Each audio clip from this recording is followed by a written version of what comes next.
Hi there, welcome back to another Friday feature for what is the 6th of June 2025. And in this week's episode, I will be talking about Automechanika. However, we haven't had a Friday feature video for some time, and I'm conscious of that.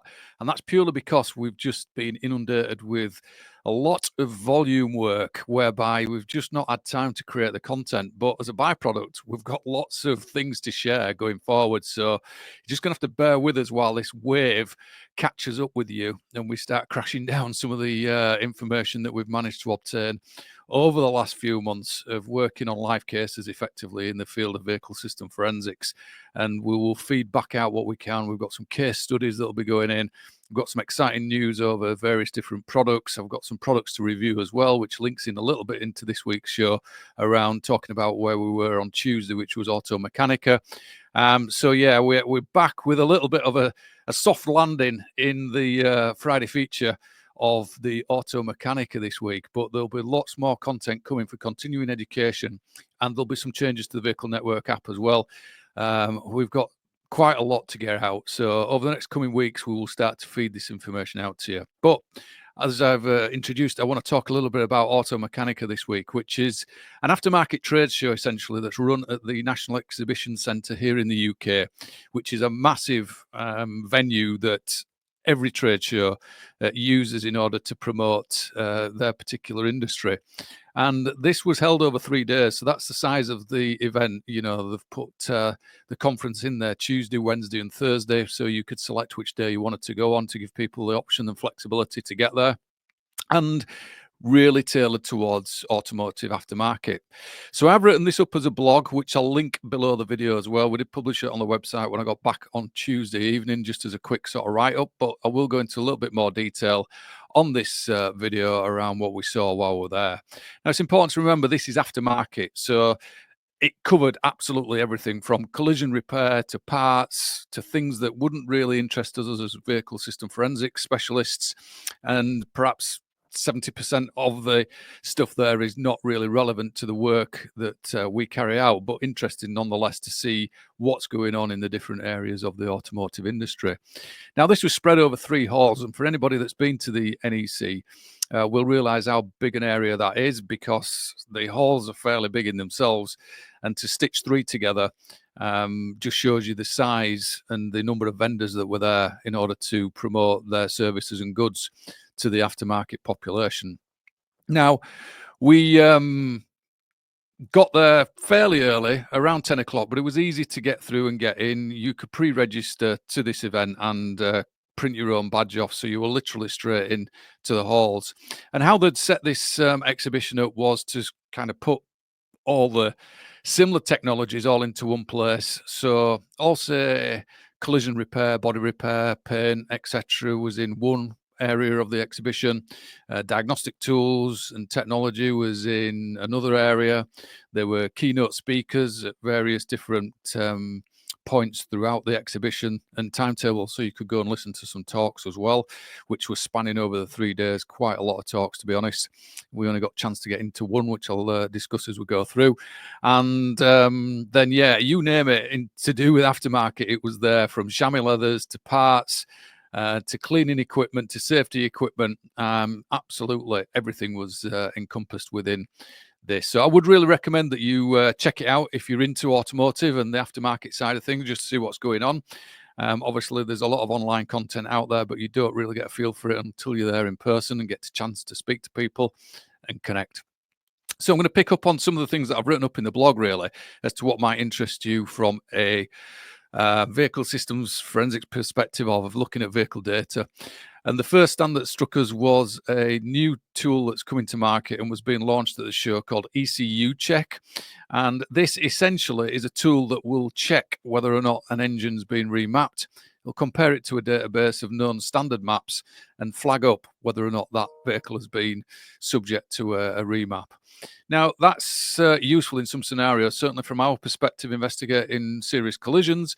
Sometimes it is a question that's asked by investigators: can you tell us whether or not the vehicle has had any enhancements to it? Basically, because it could invalidate an insurance claim. And for cases involving a death, then that could also significantly affect a charge that somebody could be facing if they've made modifications to the vehicle and not disclosed them to their insurer. Now, this tool was generally marketed towards, I guess, dealers that are taking cars in for trading and volume checks, really, because it's just a plug and play via OBD, in the sense that you plug in if the car's functional, and you get a read of the engine ECU map. You upload that to a portal within the ECU Check framework, and then it will just do a comparison as to what it's expecting to see as a standard map. That is sort of triaging for you then to start carrying out further investigations on that vehicle to understand whether or not it is fit for resale.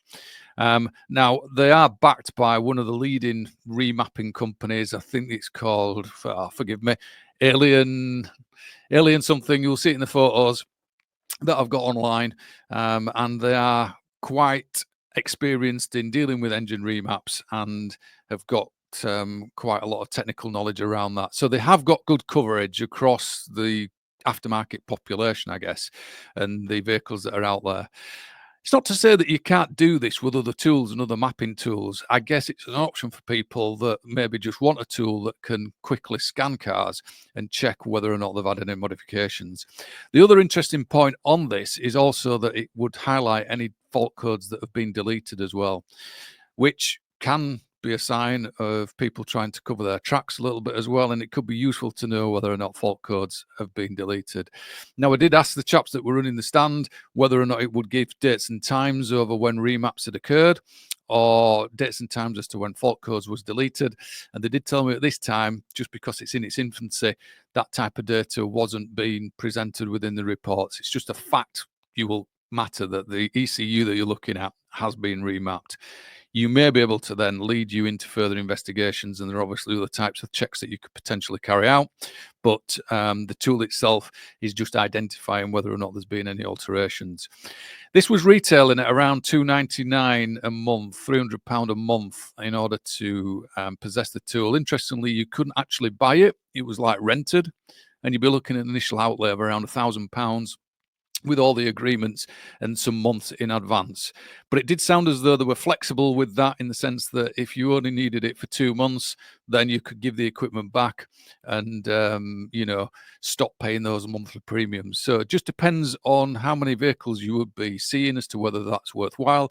But interesting nonetheless that there is a tool that is out there, or going to be out there, that will do that type of check, because sometimes we're left scratching our heads a little bit as to how to do that. So certainly one on our radar to potentially trial and get our hands on and just see how it is in practice versus some of the other tools that we've got. Those people that have been on our Module 2 or Module 3 courses will have possibly met Richard, who works with us, who does a lot of remapping services as well as part of his own business, and he's quite a good knowledge on that. So we would have somebody in the field to be able to give an opinion, shall we say, of the tool as it's working in its developed state as it is at the moment. But worth checking out, ecucheck.co.uk, for further details on that one as to how it works and what have you. Now, the next area that we looked at, and this is a real sort of pain point for a lot of vehicle system forensics examiners, is diagnostic tools, because there are so many on the market and there's very little training in the tools as to how we use them, not by the tool manufacturers for their intended purposes about how to diagnose cars, but as vehicle system forensics investigators, we tend not to be doing what the people that using these tools in the aftermarket for repairing cars.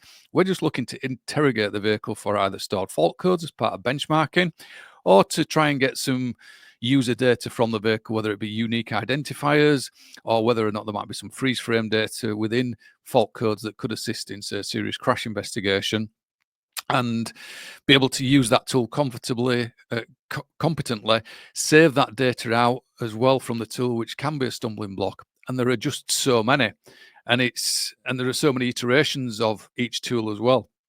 So it's difficult to know what you should be buying, really. So it was just nice to be able to get around a few of them. I spoke to staff at Maverick Diagnostics, and they do sell dealer tools. So I had a chat with one of the chaps there around looking at accessing dealer tools, and they are expensive. You sort of into £4,000 to £5,000 in order to get hold of a dealer tool. Well, if you multiply that by at least 5 or 6 brands, then that's quite an expensive portfolio to maintain. So it's not something that perhaps you would consider doing, and you would look at an all-rounder afterwards. But we did have the conversation about maybe investing in one of the dealer tools for a 12-month period and getting to grips with it and getting to understand it a little bit better, and maybe specializing in a particular dealer tool itself, and not trying to eat the whole elephant of the automotive industry, which personally I've been guilty of trying to do that in the past as well, and just focusing on developing your expertise in one brand of vehicle or one diagnostic tool. So that's something that we may consider.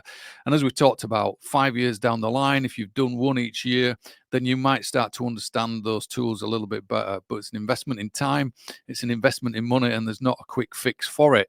It might be regarded as well as going a step too far for what we actually need it for, because a lot of the functionality on the dealer tools, like I said, is not necessarily what we're after. If they give us an extra level and depth of data to be able to get from the vehicle, then great. We need to just learn those nuances as to what it might give us and above an all-rounder. So we'll look into that a little bit more.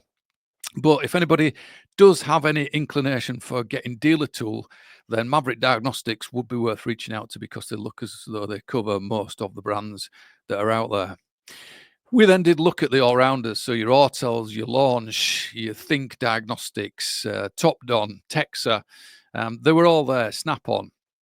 And I spent some time on the Texa stand. They are generally known for commercial vehicles to a degree, and the diagnostics on those, but they did have some useful facilities within one of the diagnostic tools, whereby they've got a one-button press to do odometer readings and VIN reading of ECUs. So just as you could press for a global scan, you could also press for mileage and VIN numbers in the ECUs. Again, it's a reflection of the aftermarket trying to tackle maybe odometer fraud, which is seen in a lot of finance deals, whereby people have taken finance and they've got a limited mileage on the vehicle, and they sometimes are manipulating that to stop them paying the additional costs, or stolen parts. So I could see this being a useful button to press if you had that diagnostic tool as a, having it integrated into the tool itself. But don't forget, and we cover this in module 2, there is another tool out there from Abrites that does the same thing and a lot cheaper. The diagnostic tool with Texa that had that facility was coming in at £2,600, which is quite expensive for an all-rounder compared to some of the other things that are on there. But the staff were really helpful at Texa and took the time to explain all the different processes. And one interesting point that did come out from a conversation with one of the reps there was, a lot of people, even in aftermarket, are saying, why doesn't it pull this information, or why doesn't it pull that information? And like he said, if it's not there, they can't do anything about it. They can only pass out in a diagnostic tool what the manufacturers will give you to pass out. Yeah, there's only a limit you can go to. And if the data's not there, it's not there. And he gave a real good example of showing me a business card without his name on. And he's like, my name's not on the business card, so it's not there. You can't have it. It's not there.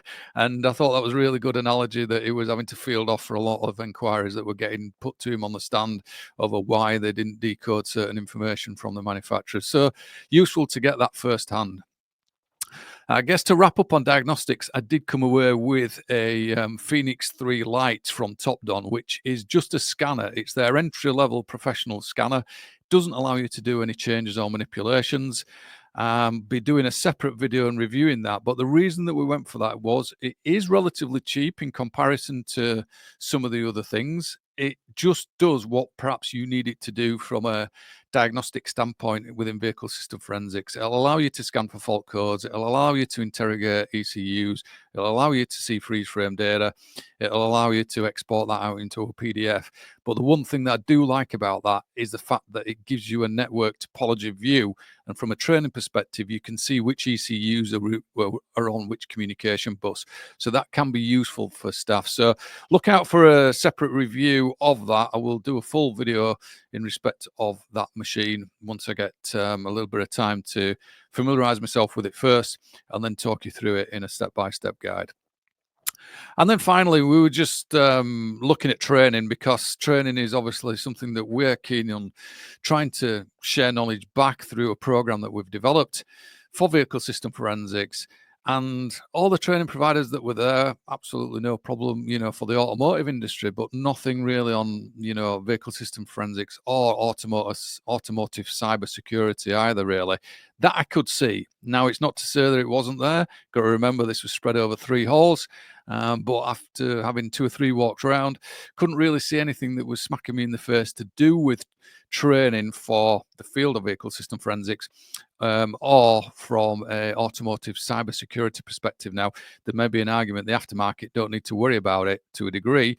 It's the development of the product in the first place where those need to be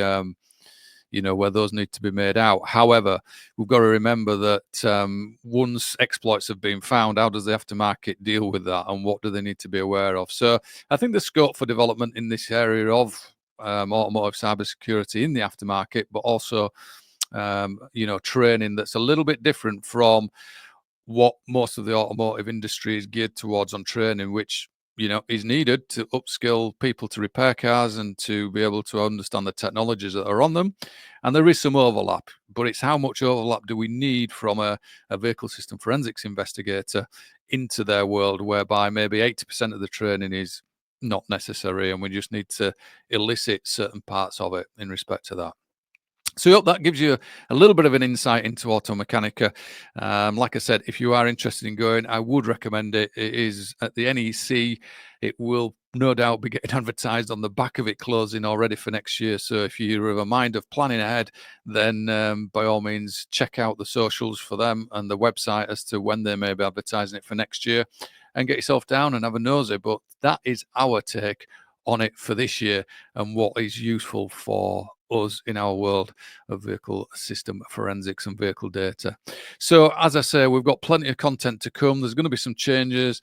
I need to update various bits and bats within the application and just give you some more up-to-date information, but I'll save that for another day and another video around what the updates are, and then we'll get rolling with the content again.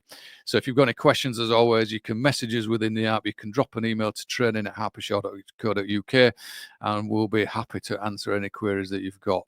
But until next week, hopefully, when I'll be back with another one. If not, we will start to get some content in there and some updates through emails as well. Take care of one another, and I will be back, like I said, with more content for the Vehicle Network app.